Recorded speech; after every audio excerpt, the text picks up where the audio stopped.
नमस्कार, मैं मनीष कुमार। आप सभी देखना शुरू कर चुके हैं जॉब से करना। आज रोजगार यात्रा के इस कड़ी में कोई न्यूज़ नहीं है, कोई खबर नहीं है, लेकिन आप लोगों से जुड़े, तमाम विद्यार्थियों से जुड़े एक बड़ा खुलासा है और ये खुलासा सरकार के विरुद्ध है। तो जो लोग सियासत के पैरवीकार हैं, उम्मीद है कि वो इस वीडियो को न देखें, वरना वो तिलमिला जाएंगे। ये वीडियो उन तमाम विद्यार्थियों के लिए है जो लोग गवर्नमेंट जॉब की तैयारी कर रहे हैं। चलिए अब बताते हैं पूरा मामला क्या है।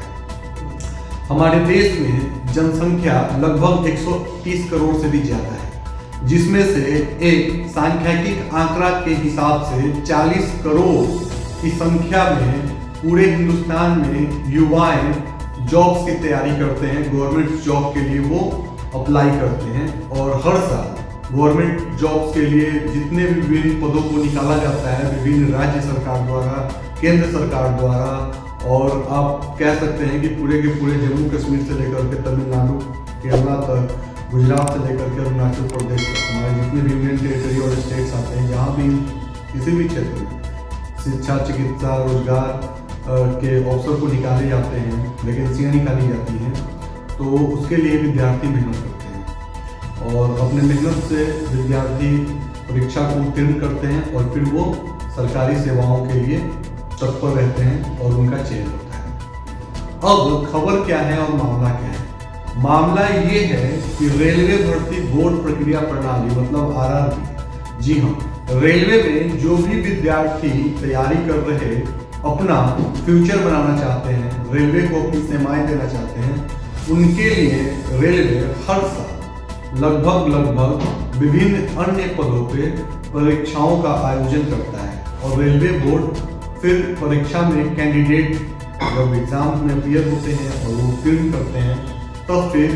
रेलवे में उनका चयन होता है। तो ये मामला रेलवे भर्ती बोर्ड से ही है। आपको बतलाना चाहेंगे कि 2013 और 2014 में रेलवे में जो क्लास के जॉब निकलते थे, क्लास 1, 2 या 3,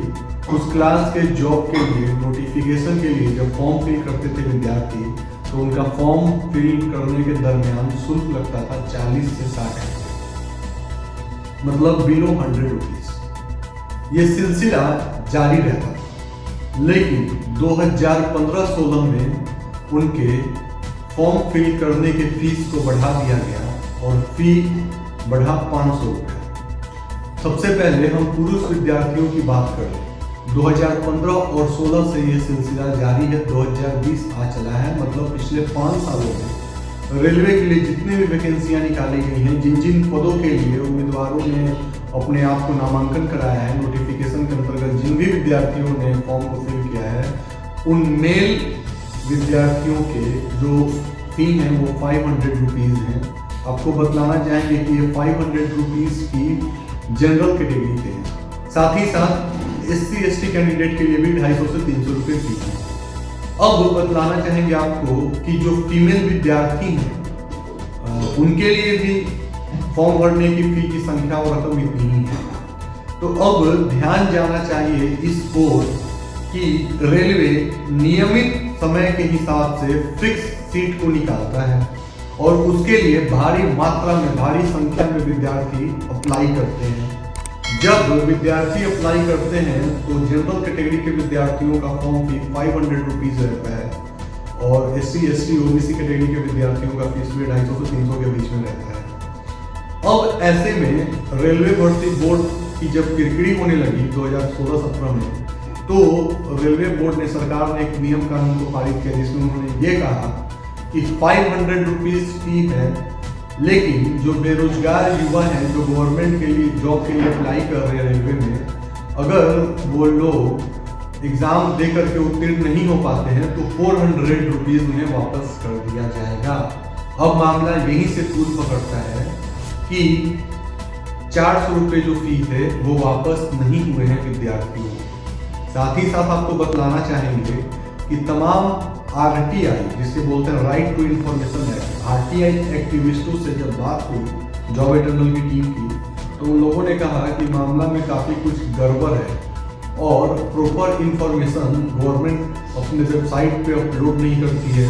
आरटीआई के अंतर्गत जब हम लोग सवाल पूछते हैं और इसका जवाब की उम्मीद करते हैं तो जवाब भी नहीं आता है। अब जो सांख्यिकी आंकड़ा उभर कर सामने आया है वो ये आया है कि 2013 और 14 के दरमियान जो 9 करोड़ रुपए गवर्नमेंट के अकाउंट में आते थे धनराशि विद्यार्थियों द्वारा फॉर्म फिल करने के दरमियान, मतलब 40 से 60 रुपये जो फॉर्म फी होते थे उसको जब वसूला जाता था तो 9 करोड़ रुपए के आसपास गवर्नमेंट के धनराशि में पैसों का इजाफा होता था। लेकिन जब 500 रुपये फी वसूलने का सिलसिला शुरू किया सरकार ने 2015-16 के बाद, अब गवर्नमेंट के अकाउंट में 900 करोड़ रुपए है और इन 900 करोड़ रुपयों का सांख्यिक रूप से हिसाब नहीं है। आरटीआई में जब पूछा गया कि ये पैसे इतने इकट्ठे हुए, इन पैसों का क्या हुआ, किस तरीके से रेलवे के जो एग्जाम्स को कंडक्ट करवाए जाते हैं उसमें कितना खर्च होता है, जो बचे हुए पैसे होते हैं इस पे किसका हक होता है, ये तमाम सवाल थे। इसका जवाब आरटीआई के तहत नहीं मिल पाया। साथ ही साथ जो भी तथाकथित रूप से हमने आपको बतलाया कि सरकार ने पॉलिसी बनाया था कि 500 में से 400 रुपये वापस कर दिए जाएंगे बेरोजगार युवाओं को, जिनका जो लोग एग्जाम क्वालिफाई नहीं कर पाते हैं, तो 400 रुपये उन्हें भी नहीं मिले। अब इस खबर को रणदीप सुरजेवाला आपको बतलाना चाहेंगे कि विपक्ष के बहुत बड़े नेता हैं, कांग्रेस के मीडिया प्रभारी हैं, राष्ट्रीय मीडिया प्रभारी हैं, उन्होंने अपने ट्विटर अकाउंट पे, फेसबुक पे और अपने तमाम मीडिया प्लेटफॉर्म्स पे इस न्यूज़ को उन्होंने साझा किया है और उन्होंने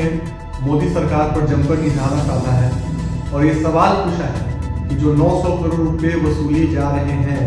रेलवे में नौकरी देने के नाम पर, इन पैसों का हिसाब किताब कौन देगा और ये पैसे कहाँ हैं और ये पैसे कहाँ इस्तेमाल हो रहे हैं, और उनका ये सवाल पूछना वाजिब है। और ये सवाल एक सशक्त और समृद्ध समाज के नागरिक होने के कारण हम सबका ये